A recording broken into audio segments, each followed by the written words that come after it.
think it's America's place to show leadership in resolving some of these very, very difficult and dangerous situations. And you do that in a number of ways. And one is, I think, by consulting with friends and allies, by letting the United Nations efforts run the course, by talking to the North Atlantic Treaty Organization, listening to the Arab League. But on this level, this is such a, as Senator McCain pointed out, this is really an aggravated situation where presumably Assad has unleashed one of the four weapons that are untouchable in terms of acceptability of use, and that's nuclear, chemical, biological, and radiological weapons. And so you have people watching in the region. You have friends and foes alike. The strategic consequences of sending the wrong message to Assad and Iran would be certainly part of the envelope here.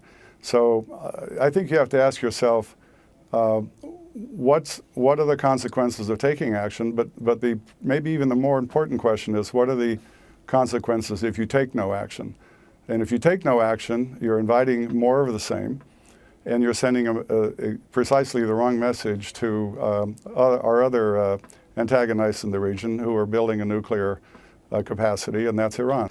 And I would think that there's a range of options here that we should consider in addition to a military strike that would include perhaps considering taking a chunk of Syrian territory in the north and maybe the south to establish a kind of provide comfort to scenario where we would also aid this humanitarian catastrophe with refugee camps, no drive, no fly, whatever you want to call them. This is militarily doable. Ideally, it would be done by a coalition, perhaps NATO, but this is something that I think would send a strong message not only to Assad that there are consequences for these actions, and part of the consequences are that you're going to lose a piece of your land, and we're going to conduct humanitarian operations for refugees out of your territory. So the strategic, the tactical response of a military strike is one thing. The tactical responses can have strategic consequences, and I'm sure that's what everybody's thinking about right now.